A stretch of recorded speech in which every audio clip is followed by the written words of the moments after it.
Dubai নতুন visa চালু করলো, অবশেষে তারেক রহমানের নেতৃত্বে চালু হচ্ছে Dubai visa. So hello everyone, আসসালামু আলাইকুম। আশা করি সকলে ভালো আছেন। প্রতিদিনের ন্যায় আবারও চলে আসলাম আপনাদের মাঝে দুবাই ভিসা সম্পর্কিত নতুন আরও একটি আপডেট ভিডিও নিয়ে।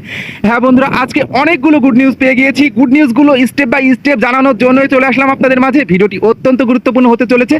সো আজকের ভিডিওটি দেখবেন ইনশাল্লাহ, তাহলেই বুঝতে পারবেন।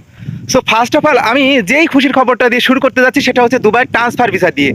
অর্থাৎ যারা বর্তমান সময়ে ট্রান্সফার ভিসা নিয়ে খুবই চিন্তিত, বর্তমান সময়ে যারা চিন্তা করছেন যে আমি তো ক্যান্সেল হয়ে গেলাম, কিভাবে ভিসা লাগাবো, অর্থাৎ আপনাদের জন্য গুড নিউজ এটাই যে যারা বর্তমান সময়ে ক্যান্সেল হয়ে গিয়েছেন, যারা ভিসা লাগাতে পারছেন না, তারা বর্তমান সময়ে কিন্তু ফ্রি জোনের কিছু কোম্পানি রয়েছে যারা এই ভিসাগুলো প্রোভাইড করতেছে, অর্থাৎ লাইসেন্স প্রোভাইড করতেছে। যারা বর্তমান সময়ে সংযুক্ত আরব আমিরাতে রয়েছেন, আপনারা ভাই ব্রাদার আত্মীয় স্বজন যদি 5 জন থেকে থাকেন, অর্থাৎ 4 থেকে 5 জন, আপনার ভাগপ্রতি 5,000 দিরহাম পড়বে, অর্থাৎ 25,000 দিরহামের বিনিময়ে কিন্তু আপনারা একটা লাইসেন্স পেতে পারেন। অর্থাৎ এই লাইসেন্সটি করলে কিন্তু আপনারা দুবাইয়ের বিভিন্ন স্টেটে কিন্তু কাজ করার একটা অনুমতি পাবেন। এটা যতটুকু আমরা শুনেছি, যতটুকু আমরা জানতে পেরেছি।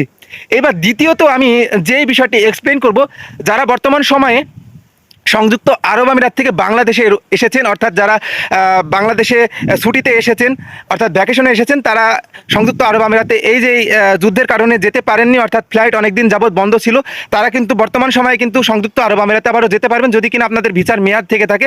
অর্থাৎ ভিসার মেয়াদ না থাকলেও কিন্তু আপনারা যেতে পারবেন, সেখানে গিয়ে কিন্তু আপনারা আবার আউটপাস নিয়েও দেশে আসতে পারবেন।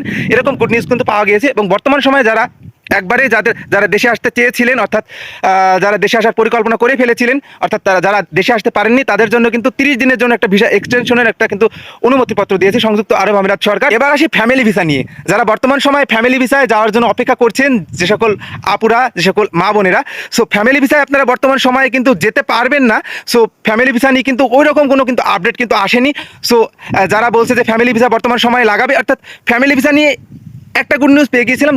যাদের বেতন, অর্থাৎ সংযুক্ত আরব আমিরাতে আপনাদের যদি পরিবার পরিজন, অর্থাৎ হাজবেন্ড বা ফাদার, অর্থাৎ কেউ যদি থেকে থাকে যাদের ইনকাম 4,000 দিরহামের উপরে হয়, তাহলে কিন্তু আপনাদের ফ্যামিলি ভিসায় কিন্তু নিয়ে যেতে পারবে। সো বর্তমান সময়ে কিন্তু সেটা কিন্তু হচ্ছে না।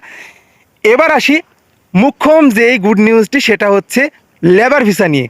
আপনারা অনেক দিন যাবত আমাকে কমেন্ট করছেন যে ভাই লেবার ভিসার কি অবস্থা। ভাই বর্তমান সময়ে লেবার ভিসাও বর্তমান সময়ে লাগানো যাচ্ছে, তবে কিছু ক্রাইটেরিয়া অবলম্বন করে। এই ক্রাইটেরিয়াগুলো কি, যে আপনাদের ফ্রিজন কোম্পানিতে ভিসা লাগাতে হবে। অর্থাৎ আমি কিন্তু আমার আগের ভিডিওতেও বলেছি যে লেবার ভিসা নিয়ে কিন্তু 2012 সালের পর থেকে কিন্তু কোনো প্রকার আপডেট আসেনি। এর মধ্যেও কিন্তু লেবার ভিসায় গিয়েছে, তবে নির্ধারিত কাজ অনুযায়ী, অর্থাৎ আপনারা বাংলাদেশ থেকেই সিলেক্ট হয়ে যেতে পারবেন।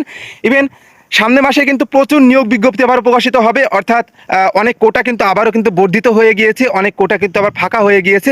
যারা বর্তমান সময়ে লেবার ভিসা যাওয়ার জন্য অপেক্ষা করছেন, ইভেন তারা বর্তমান সময়ে ফ্রিজন কোম্পানিগুলোতে ট্রাই করে দেখতে পারেন। তো এবারে আরও একটি গুড নিউজ, সেটা হচ্ছে যে আপনারা সকলে জানেন যে জনাব তারেক রহমান তিনি কিন্তু পুরোপুরি নির্দেশনা দিয়েই দিয়েছেন, অর্থাৎ বর্তমানে যে প্রবাসী কল্যাণ প্রতিমন্ত্রী, অর্থাৎ আপনারা সকলে জানেন যে নুরুল হক, অর্থাৎ তিনি কিন্তু জানিয়ে দিয়েছেন যে অযোগ্য যে সকল ব্যক্তিবর্গ যারা রয়েছে বিভিন্ন দেশের অ্যাম্বাসিতে কাজ করছে, এই অযোগ্য ব্যক্তিদেরকে সরিয়ে এনে যোগ্য ব্যক্তিদের বসাবে। অর্থাৎ এই যে ভিসার যে চাকা, অর্থাৎ আবারও কিন্তু ঘুরে দাঁড়াবে। অর্থাৎ বর্তমান সময়ে আপনারা সকলে জানেন, আমরা যে বিষয়টি লক্ষ্য করছিলাম, আমরা যে বিষয়টি আইডিয়া করছিলাম, যে নতুন সরকার আসার পর থেকে কিন্তু নতুন নতুন দেশ বাংলাদেশে বিনিয়োগ করবে এবং নতুন নতুন কর্মী কিন্তু আবারও বাংলাদেশ থেকে যাবে।